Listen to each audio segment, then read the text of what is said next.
Hey, Doug. Wanted to talk to you about that 4th and 4 play with about a little over 8 minutes ago. It was a two-score game at the time.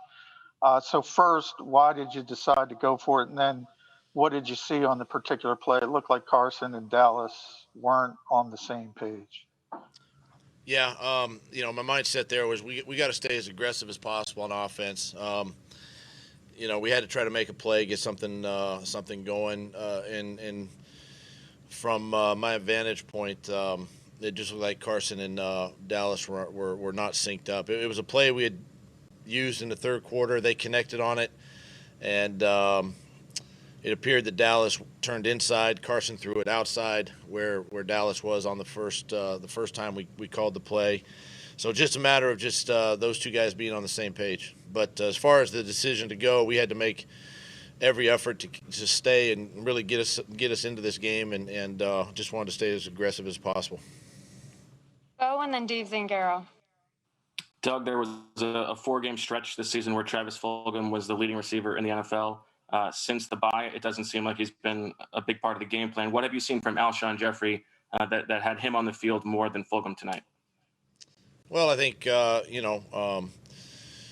Travis is he's still a part of the offense, and he knows he's got to continue to work hard each week and play well, and Alshon is improving and getting getting healthier, and we've got to be able to use both of those guys as two big targets. For Carson, and we just got to continue to work and make sure that both guys are ready to go. Dave and then Kristen Rogers. Doug, was the plan coming in tonight to use Jalen Hurts more? And if so, why didn't that happen? Not necessarily. The plan was to use him when we could. The way the game started, we just didn't have many opportunities. Too many 3-and-outs. I don't think we got a first down until the second quarter. We just didn't. We failed to execute, so it just wasn't. It just wasn't, in the cards, I guess, so to speak, early in the football game. But no more, no less than what we would, use them each week.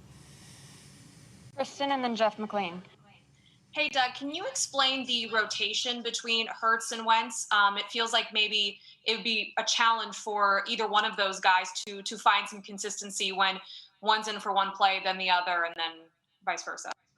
Yeah, that's it is a challenge for quarterbacks to do that. But from an offensive perspective, if we can have a little change of pace there, with Jalen and mix things up, whether we're running it or throwing it.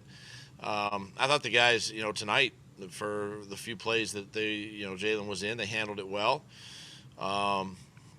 It's just something we'll continue to work on. It can be a little bit difficult for either one of the quarterbacks, unless they can get multiple snaps. But that just didn't happen. We were too many 3-and-outs. Jeff and then Mike K. Doug, I know defense isn't more your side, but what was the plan to Jim's plan, I guess, against DK Metcalf, and what do you think of what he did versus Slay? Well, DK is a great big target. He's a good receiver. D. Slay, matched up with him all night long and battled and made some plays, and DK made some plays. So, I thought overall he did some good things. Played tough. I mean, that's a tough receiver to defend, and one that I thought D. Slay did some good things. Mike and then Zach Berman. Doug, when Jalen Reagor was coming out and you guys selected him, you put an emphasis on speed. Why do you think you haven't been able to utilize that speed more in your play calling, or at least on the with completions down the field this season? Well, some of it could be scheme, some of it could be Jalen still learning and understanding what is asked of him. He continues to improve each week, and we still find ways to try to get him in space. We did it a couple times tonight, and that's just the thing is, there's also a lot of speed on defense. I think sometimes people forget that, we do our part to as coaches to try to find ways, creative ways to do that. We did it with a little reverse with him tonight. We did couple of receiver screens or a receiver screen to him. He had one critical mistake on a red zone play that we were going to throw him a screen. He made a mistake there. So we just got to keep working and, battle through it.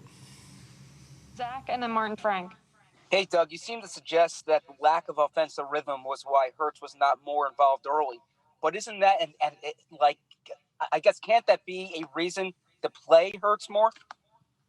No. And why not?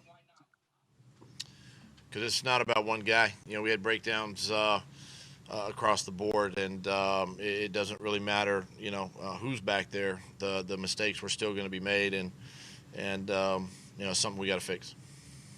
Martin and Rob Motti. Hey, Doug.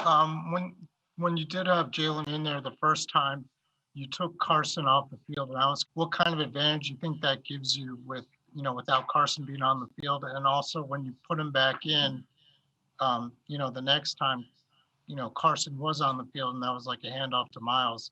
Just kind of like the difference, I guess, between, Carson being on and off the field when Hurts is in the game.